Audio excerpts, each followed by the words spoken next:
Yeah, that's the thing. As soon as shoulder pads come on, it's still popping. You're just not taking guys to the ground, so it's still the physicality is still there. What would you say was the highlight of today's practice?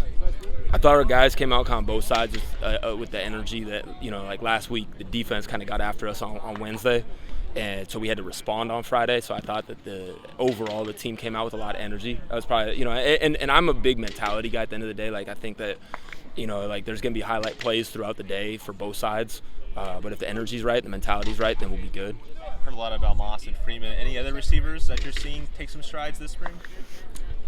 I mean, I would like to. Magdalena has come. He might be one of the most improved guys at his position. He's always been a good special teams player, but he's probably one of the most improved guys at his position, probably roster wide. If you went from last year at this time to now, it's pretty cool to see just kind of his development. Just as a player.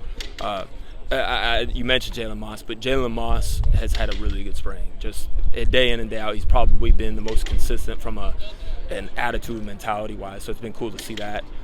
Tim Greer, is a guy that, just as he learns the system, he just gets better and better. Like I call him the junk drawer. Like he's got so much talent in there. He's just trying to figure out. It's like one of those disorganized junk drawers in your kitchen. Like he's just trying to figure out where everything is and how to use it, when to use it. But he's come a long way in a short time. What about the guy that just walked by us, Emoria Edwards? When's he going to be able to suit up for you guys, and what can he bring to the room? Yeah, I'm not sure exactly the timetable as far as him being fully cleared. But the thing that Emoria brings to me more than anything is just an experience factor, just because he is an older guy, he's really mature. Just a toughness factor. I think that's one thing that you don't know with the youth of our group, the inexperience of our group, kind of who you can count on in tough moments. And you just know that Emoria is not afraid, to go catch a ball over the middle, catch it in traffic. He's a physical player, so he's not afraid, and I think that elevates everybody in the room in that sense. Tim is one of 3 new junior college receivers you have. Just what's that been like, and what have you seen? Is that a product of the O-line blocking well, or do you have some explosiveness with the running back from this year? Probably a little bit of both. I think that the run game, I think I'm excited about it just because we're really kind of doing some things to kind of cater to them. One of the things we're really trying to do is we're trying to get good at what we're doing, and we're not necessarily trying to throw a million things out there and just kind of see what sticks. We're really committed to certain things and getting good at it. So I think that's helped. I think our O-line is gaining confidence with the stuff. And then our backs, Malik is, playing really confident. I think that's the biggest thing that stands out with him. But the other guys, we got some good backs, we do, and I'm excited about that. I think sometimes the backs get typecasted. Like people look at Malik and say, "Oh, he's just like a sprinter. He's a fast guy, but he can't have power." Or Gilliam, they look at him and say, "Oh, he's power, but he can't run fast." Yeah, that absolutely happens. And we always talk about all the time. Malik plays way bigger. It doesn't matter special teams at running back. He plays way bigger than maybe what he is. And then on the flip side, Elijah Gilliam's got way more wiggle than maybe you'd give him credit for too.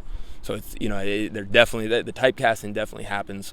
And then you think, hey, this guy is going to be a better receiver than the next guy, and it's not the case. It definitely happens at that position. Who's been the best receiver in the running back room so far this spring?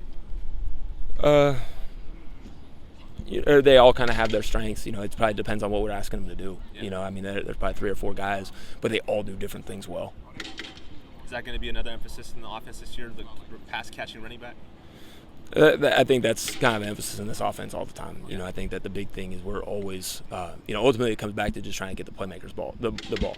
And if that means we got to throw the ball to them, then we do that. If we got to put Eric Brooks in the backfield to throw the ball to him, if that's the matchup, that's the matchup. I think that's the big thing is that you're just trying to scheme stuff to get guys open and get guys opportunities, but it comes back to playmakers getting the ball.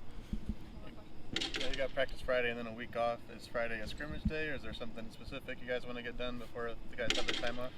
Yeah, we're scrimmaging on Friday, and ultimately I think this is a big one, just kind of setting the tone going into spring break and then coming back for the spring game. I think that this is a big one just as far as lining up and letting guys play.